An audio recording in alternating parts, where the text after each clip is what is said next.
Good morning girls.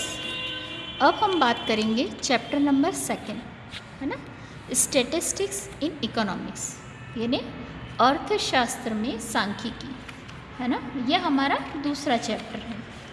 ठीक है, तो हम इसमें अर्थशास्त्र में सांख्यिकी का क्या महत्व है इसके बारे में हम पढ़ेंगे।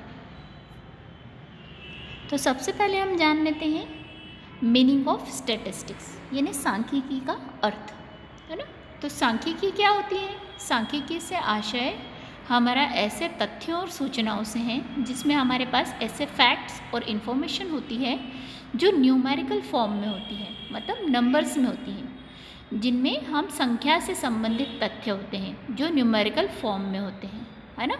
तो इसमें हम क्या करते हैं, न्यूमेरिकल फॉर्म में जितनी भी चीज़ें हैं या न्यूमेरिकल वैल्यूज़ जो हैं उसको हम स्टडीज़ करते हैं, है ना, संख्यात्मक तथ्यों को, जबकि गुणात्मक तथ्यों का हम इसमें अध्ययन नहीं करते हैं, मतलब उसकी क्वालिटीज़ के बारे में या क्वालिटेटिव एस्पेक्ट के बारे में हम बात नहीं करते हैं। ओनली सिर्फ किसके बारे में बात करते हैं, न्यूमेरिकल फॉर्मेशन के बारे में बात करते हैं। तो जो न्यूमेरिकल फॉर्म होते हैं इकोनॉमिक्स में, हम उसी से संबंधित इसके बारे में बात करेंगे। तो हम सबसे पहले हम बात करते हैं फीचर्स ऑफ स्टैटिस्टिक्स, यानी सांख्यिकी की विशेषताएं। पहला पॉइंट है numerical information are only statistics, यानी केवल आर्थिक रूप से व्यक्त तथ्य ही समंक कहे जा सकते हैं या कहलाते हैं। तो हमारे जो फैक्ट्स हैं, है ना, ये क्वालिटेटिव स्टेटमेंट पे काम नहीं करते हैं। It should be possible to express them figures. हम इनको फिगर्स में यानी संख्याओं में व्यक्त करते हैं, है ना। तो ये समंक क्या है, ये आंकिक होने चाहिए, मतलब अंकों में होना चाहिए। अगर अंक होंगे तो हमें पता चलेगा, जैसे सांख्यिकी में अच्छा बुरा, है ना, गुड या बैड है ना, रिच या पुअर है ना, या फिर हेल्दी या अनहेल्दी है ना, स्वस्थ अस्वस्थ है, या फिर अगर हम कहें कि ब्यूटीफुल या अगली है ना, सभ्य है, खूबसूरत है या बदसूरत है ना। तो इस तरीके की चीज़ें हैं जो गुणात्मक तथ्य हैं, हम उनका अध्ययन नहीं करते हैं। इसमें हम सिर्फ क्या बात करते हैं, इसके न्यूमेरिकल इन्फॉर्मेशन की या न्यूमेरिकल तथ्यों की हम बात करते हैं, है ना। इसमें हम जो हमारा क्वालिटेटिव एस्पेक्ट है उसको हम छोड़ देते हैं और न्यूमेरिकल फॉर्म पे हम क्या करते हैं, कंसंट्रेट करते हैं। ठीक है, तो देन हमारे इसमें क्या है, प्रत्यक्ष और अप्रत्यक्ष यानी डायरेक्ट और इनडायरेक्ट रूप से हम इसमें जो अंक होते हैं उसी का हम अध्ययन करते हैं। ठीक है, तो अब हमारा सेकंड पॉइंट है एग्रीगेट्स ऑफ फैक्ट्स, यानी आंकिक तथ्यों के समूह समंक कहला सकते हैं। मतलब हमारे जो एग्रीगेट फैक्ट्स हैं, है ना, स्टैटिस्टिक्स क्या होती है, लार्ज नंबर ऑफ फैक्ट्स होते हैं, तो उनको हम एक्सप्रेस करने के लिए पब्लिकली हम क्या करते हैं, ग्रुप की बात करते हैं। सिंगल फिगर जो होते हैं हम स्टैटिस्टिक्स में हम उसको शो नहीं कर सकते हैं, क्योंकि इसका कंपैरिजन करना नामुमकिन होता है, क्योंकि सिंगल फिगर को हम कंपैरेटिवली स्टडी नहीं कर सकते हैं। तो आंकिक जो तथ्य होते हैं वो क्या कहलाते हैं, समंक कहलाते हैं, जो सामूहिक रूप से प्रस्तुत किए गए हों। अगर कोई अकेली या अगर कोई एक संख्या है तो समंक नहीं कहलाती, वो समूह नहीं कहलाएगी, क्योंकि उसका किसी भी संदर्भ में हम तुलनात्मक अध्ययन या हम कंपैरेटिव स्टडी नहीं कर सकते हैं। इसलिए ये जो समंक होते हैं ये कैसे होते हैं, समूह में होना चाहिए, तो ये क्या कहलाते हैं, समंक कहलाते हैं। ठीक है, नेक्स्ट थर्ड पॉइंट है आपका affected by multiplicity of causes. इसमें समंक कारण बाहुल्य से प्रभावित होते हैं, है ना। अब इसमें अफेक्टेड जो मल्टीप्लिसिटी है कॉजेस, वो क्या करते हैं, अफेक्ट करते हैं मैनी कॉजेस को, है ना, मैनी फैक्टर्स, यानी बहुत सारे जो हमारे आंकिक तथ्य होते हैं वो समूह कहलाते हैं, पर वो बाहुल्य के कारण कहलाते हैं। मतलब बहुत सारे मल्टीपल फैक्ट्स होते हैं उसमें, मतलब जो हमारी सामाजिक दशाएं हैं, है ना, जो हमारी सोशल कंडीशंस हैं, ये ये क्या करती हैं, हमारी समंक को प्रायः अनेक कारणों से एक साथ प्रभावित करती हैं। वो बहुत सारे मैटर्स में वो क्या करती है, एक साथ इन्फ्लुएंस करती हैं, प्रभावित करती हैं। तो ऐसे आंकड़े जो होते हैं मूल्य परिवर्तन के कारण एक ही कारण से नहीं होते हैं, मतलब उसमें हमारा प्राइस डिस्ट्रीब्यूशन जो होता है या हमारे प्राइजेस जो चेंजेस होते हैं वो सारा एक ही कारण से नहीं होते हैं, उसमें बहुत सारे कारण मिले होते हैं। तो ऐसे आंकड़ों में अवगत जो हमारे मूल्य होते हैं वो सुनिश्चित नहीं हो पाता है कि भाई हमारा एग्जैक्टली उसका मूल्य परिवर्तन किन कारणों से हुआ है, या हमारा प्राइस में जो चेंजेस है या प्राइस डिफरेंस है वो किस किस कारण से हुआ है, या उसके कॉजेज़ क्या क्या हैं। तो ये सारी चीज़ें हमको इसमें जानने को नहीं मिलती है। ठीक है। देन नेक्स्ट पॉइंट है fourth, data is obtained by counting और रिडक्शन, मतलब समंक गणना अथवा अनुमान द्वारा प्राप्त होते हैं। मतलब हमारा जो डेटा है only those numbers which can be numerically express bye statistics. Statistics में हम सिर्फ न्यूमेरिकल डाटा को ही हम क्या कर सकते हैं, एक्सप्रेस कर सकते हैं। But statistics can be collected, जबकि हम सांख्यिकी में क्या करते हैं, इनको हम इकट्ठा कर सकते हैं, है ना। और हम सिर्फ न्यूमेरिकल यानी संख्यात्मक तथ्यों को ही इसमें क्या कर सकते हैं, एक्सप्रेस कर सकते हैं। तो यूनिवर्सल न्यूमेरिकल वैल्यूज़ जो हैं वो ऑब्टेंट होती है हमारे पास में। जो एक्चुअल काउंटिंग है यूनिट्स की वो क्या होगी, यूनिवर्सल लेवल पर काउंट होगी, मतलब विश्व स्तर पर हम इसके बारे में बात कर पाएंगे। मतलब तथ्य समंक जो है वो संभव नहीं हो पाता है, और यहाँ जो अनुमान है वो हम सही तरीके से लगा सकते हैं। देन फिफ्थ पॉइंट है estimated according to reasonable standard of accuracy, यानी समंक यथोचित परिशुद्धता से संकलित किए जाते हैं, है ना। मतलब हमारे एग्रीगेट फैक्ट्स जो हैं इनको एक्सप्रेस करने के लिए हम नंबर्स, है ना, नंबर्स मस्ट बी रीजनेबली, हम एक्यूरेट नंबर्स को ही हम ले सकते हैं। मतलब हमारे पास में जो तथ्य होते हैं उनको हमको शुद्ध लेना होगा, जो हमारे फैक्ट्स हैं वो रियल फैक्ट्स लेने होंगे। And here is must be remembered, इसमें हमको हमेशा याद रखना होगा कि मल्टीप्लिसिटी कॉजेज़ की वजह से हमारा काउंटिंग ऑफ प्रोडक्शंस जो है वो एक्यूरेट होना चाहिए। मतलब हमारे समंक कितने भी प्रभावित हो जाएं पर वो एक्चुअल परिशुद्ध होना चाहिए। तो हमारे पास में जो निर्णय आएगा वो भी कैसा होगा, शुद्ध होगा, है ना। It is desirable the mistakes can be, है ना, मतलब ये कैसे होना चाहिए, डिज़ायरेबल होना चाहिए। और मिस्टेक्स जो है वो इन्वेस्टिगेटर के थ्रू क्या होनी चाहिए, कलेक्शन ऑफ डाटा में वो पहचान में आनी चाहिए कि हमारे पास में कौन कौन सी क्या हो रही है, मिस्टेक्स हो रही हैं। एंड सोशल साइंस के अकॉर्डिंगली हमारी accuracy not by physical science, है ना, फिज़िकल साइंस के थ्रू हमारी एक्यूरेसी इतनी पॉसिबल होना नामुमकिन है। But standard of accuracy is maintain in collection of data, मतलब हम स्टैंडर्ड ऑफ एक्यूरेसी जो है हम इसमें ले सकते हैं, क्योंकि आपको सभी को पता है जो हमारी सामाजिक अध्ययन और भौतिक अध्ययन है, भौतिक विज्ञान, इसमें शुद्धता अधिक महत्वपूर्ण नहीं होती है। इसमें क्या होती है, गणना और उसका अनुमान ही मतलब सही तरीके से होना चाहिए, तभी वो क्या होंगे, शुद्ध होंगे वास्तविक आंकड़े। नेक्स्ट है हमारा difference between statistics in singular and plural sense, मतलब जो हमारी सांख्यिकी है वो एक वचन एवं बहुवचन में उसका अंतर। ठीक है, तो इसमें एक वचन और बहुवचन में अंतर है। सबसे पहला है बहुवचन में अगर हम बात करें, पहला पॉइंट है न्यूमेरिकल इन्फॉर्मेशन यानी संख्यात्मक जानकारी।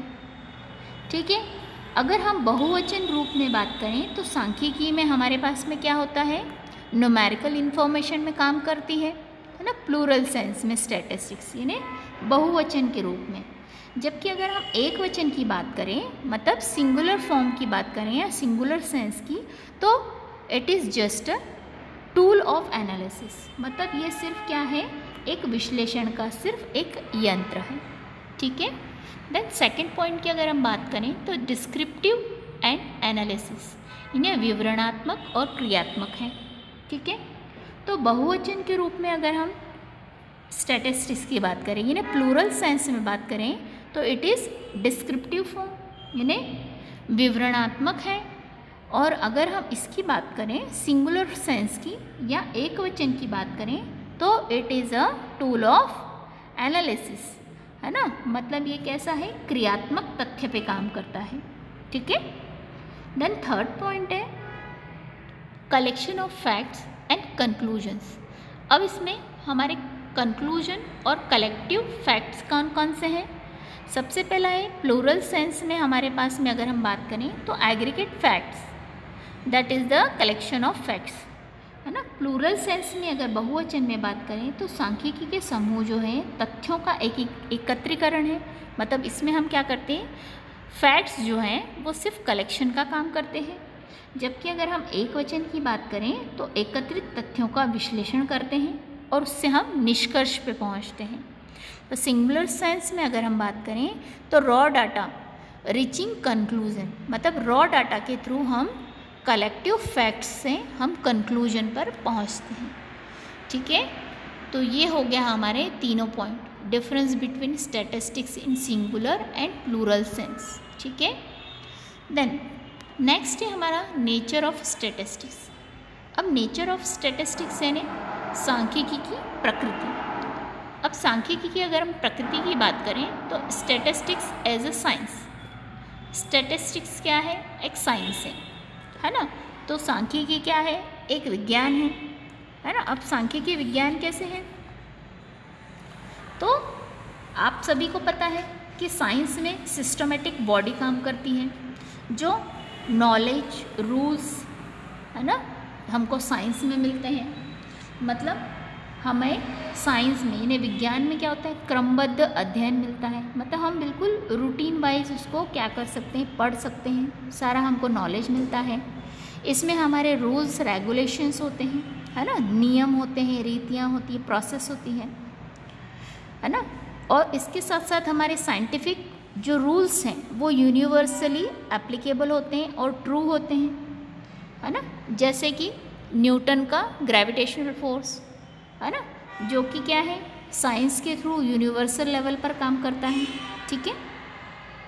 फिर है नेक्स्ट कॉजेज एंड इफ़ेक्ट्स, वो कारण और कार्य में क्या बताते हैं, संबंध भी बताते हैं, ठीक है। मतलब इसमें कॉजेस एंड इफ़ेक्ट्स बताए जाते हैं उसके। देन साइंस जो है स्टडी करता है पास्ट एंड फ्यूचर की, है ना। अब विज्ञान में क्या है, हमको वर्तमान और भूतकाल के आधार पर हम भविष्य का पूर्वानुमान करते हैं, है ना, ठीक है। पूर्वानुमान कैसे लगाते हैं कि भाई हमारे पास में क्या क्या चीज़ें आएंगी, आगे क्या क्या है, ठीक है। और साइंस कैसा है, प्रोग्रेसिव नेचर का है, मतलब विज्ञान कैसा है, विकासशील होता है ना। इसीलिए क्या कहा जा सकता है कि स्टैटिस्टिक्स कैसा है, एक साइंस भी है ना, क्योंकि स्टैटिस्टिक्स भी सिस्टमेटाइज बॉडी है ना। इसमें आपको सिस्टमेटिक क्रमबद्ध तरीके से ज्ञान मिलेगा, है ना। फिर है आपको साइंस की तरह ही इसमें रूल्स एंड लॉ देखने को मिलेंगे, जो कि यूनिवर्सल लेवल पर एप्लीकेबल है एवरीवेयर, हर जगह पर, है ना। विश्व के हर स्तर पर अगर हम देखें तो वहाँ पर हमारे सांख्यिकी के नियम कैसे होंगे, सर्वमान्य होंगे, है ना। एंड स्टैटिस्टिक्स की कैपेबिलिटी फोरकास्टिंग की है ना, जिसमें हम सांख्यिकी के आधार पर हम पूर्वानुमान लगाने की क्षमता होती है, जिसमें हम फोरकास्ट कर सकते हैं, मतलब पूर्वानुमान लगा सकते हैं। और सांख्यिकी हमको क्या बताता है, कॉजेज़ एंड इफ़ेक्ट्स बताता है, मतलब कारण और प्रभाव में भी संबंध स्थापित करता है, हमको बताता है कि कारण और परिणाम में भी कैसे हैं, रिलेशन है, ठीक है। तो ये सारी चीज़ें हमको किस में देखने को मिलती है, statistics as a science. Then second point है स्टैटिस्टिक्स इज़ एन आर्ट, मतलब सांख्यिकी एक कला है। अब कैसे है सांख्यिकी एक कला, ठीक है। जो हमारी स्टैटिस्टिक्स हैं, स्टैटिस्टिक्स रिफ़र करता है एनी, आर्ट्स में आपको सभी को पता है, एनी मेथड और वे डूइंग थिंग्स। किसी भी काम को करने का तरीका होता है वो क्या कहलाता है? आर्ट। ठीक है, उसको हम क्या कहते हैं? आर्ट। मतलब किसी भी काम को करने के तरीके को हम क्या कहते हैं? आर्ट कहते हैं, है ना। तो हमारा जो आर्ट है, तो हम किसी भी काम को अच्छी तरीके से जब करते हैं, प्रॉपर सही तरीके से, तो उसको हम कला कहते हैं। तो विज्ञान हमको बताता है कि नियम क्या है, रूल्स रेगुलेशन क्या है, जबकि कला हमको काम करने का तरीका सिखाती है। ठीक है, आर्ट क्या सिखाता है हमको? हम काम किस तरीके से करें, मतलब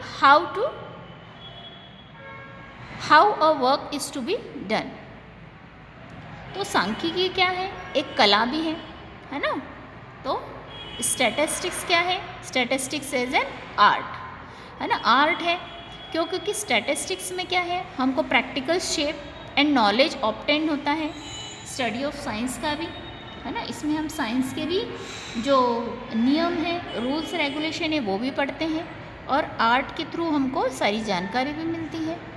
तो statistics also tell various statistical law, है ना।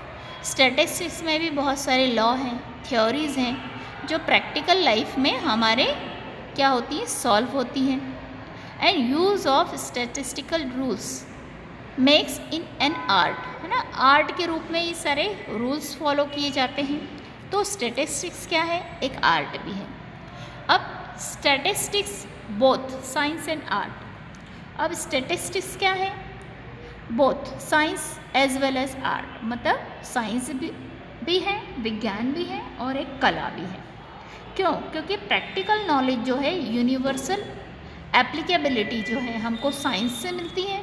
ठीक है ना, मतलब हमारे विज्ञान के थ्रू हमको क्या है? व्यावहारिक ज्ञान भी मिलता है, और विश्व स्तर पर सर्वमान्यता भी मिलती है। और अगर स्टैटिस्टिक्स में कहें तो statistics is not only used obtain, मतलब स्टैटिस्टिक्स सिस्टमेटाइज्ड नॉलेज तो है ही, साथ में इसमें हमको क्या है? इम्पॉर्टेंट कंक्लूज़न भी मिलते हैं, मतलब हमको निष्कर्ष भी मिलते हैं कि भाई हमें ये काम करना है तो हम किस तरीके से कर सकते हैं, है ना। तो स्टैटिस्टिक्स क्या है? साइंस भी है और आर्ट भी है। मतलब science because of the study is done a systematic manner. Science इसलिए है क्योंकि ये सिस्टमेटिक तरीके से हमको नॉलेज देता है, क्रमबद्ध तरीके से हमको ज्ञान दे रहा है। और आर्ट इसलिए है कि यूनिवर्सल एप्लीकेबिलिटी के वजह से, मतलब विश्व स्तर पर इसको सर्वमान्यता मिली है। इसकी टेक्निक्स डिपेंड करती हैं एबिलिटी, एक्सपीरियंस और एरिया ऑफ स्टडी पर। मतलब इसमें हमको क्या है कि इसकी आवश्यकता, इसका ज्ञान और इसका एरिया ऑफ स्टडी, ये सब कुछ स्टडी करने को मिलता है। ठीक है, इसके बाद हम बात करेंगे सब्जेक्ट मैटर ऑफ स्टैटिस्टिक्स, है ना, सांख्यिकी की विषय सामग्री। सबसे पहले सांख्यिकी विषय सामग्री, यानी सांख्यिकी की विषय सामग्री में क्या आता है? इसको दो भागों में हम बांट सकते हैं। पहला है विवरणात्मक सांख्यिकी, है ना। विवरणात्मक सांख्यिकी क्या है? जिसमें हमको विवरण करने को मिलता है ना, इसमें इसका विवरण आता है। विवरणात्मक यानी डिस्क्रिप्टिव स्टैटिस्टिक्स होती है। इसमें वेरियस टेक्निक्स होती हैं, जिसमें कलेक्शन ऑफ डाटा है, ऑर्गेनाइजेशन प्रेजेंटेशन है, एनालिसिस ऑफ डाटा है ना। तो इनके बीच में हमको रिलेशन देखने को मिलता है, पास्ट एंड प्रेजेंट की स्टडीज़ देखने को मिलती है डाटा के through. And the data is already obtained at have only historical importance. इसमें हमको डाटा का सिर्फ हिस्टोरिकल इम्पोर्टेंस देखने को मिलता है। मतलब हमारे जो विवरणात्मक सांख्यिकी है उसकी हमको जो अगर हम कहें मैथड्स हैं या टेक्निक्स हैं, उसमें क्या है? हमको कलेक्शन ऑफ डाटा यानी आंकड़ों का संकलन देखने को मिलता है, उसका प्रेजेंटेशन मिलता है यानी प्रस्तुतिकरण, और उसका डिस्क्रिप्शन मिलता है कि हम उसको कैसे डिस्क्राइब कर सकते हैं। ठीक है, तो ये सारी चीज़ें हमको क्या करती हैं? पास्ट एंड फ्यूचर से रिलेटेड होकर के हम फ्यूचर की फोरकास्ट कर सकते हैं। मतलब वर्तमान और भूतकाल के तथ्यों के आधार पर हम फ्यूचर की क्या कर सकते हैं? इसमें व्याख्या कर सकते हैं। फिर है नेक्स्ट सेकंड है इन्फरेंशियल स्टैटिस्टिक्स, इन्फरेंशियल स्टैटिस्टिक्स यानी निष्कर्षात्मक सांख्यिकी। अब निष्कर्षात्मक सांख्यिकी क्या होती है? इंटरफरेंशियल स्टैटिस्टिक्स रिफर करती है टेक्निक्स, मतलब हमारे जो तरीके होते हैं या हमारी पद्धतियाँ हैं उसका हम कंक्लूजन निकालते हैं in the basis of some sample study, मतलब कुछ सैम्पल स्टडीज़ के आधार पर, है ना। प्रतिदर्श, सैंपल को क्या कहा जाता है हिंदी में? प्रतिदर्श, है ना। जो हमारे पास में सैंपल होते हैं उसके आधार पर हम उसकी स्टडी करते हैं, सर्वे के थ्रू हम क्या करते हैं? पूरा कंक्लूजन निकालते हैं। तो ये चीज़ें क्या कहलाएंगी? हमारी इन्फ्रेंशियल स्टैटिस्टिक्स, ठीक है। तो आज के लिए हम हमारे टॉपिक को यहीं क्लोज करते हैं। नेक्स्ट टॉपिक में हम आगे के चैप्टर को डिस्क्राइब करेंगे। तो thank you girls. Next topic में हम आगे के चैप्टर को स्टार्ट करेंगे।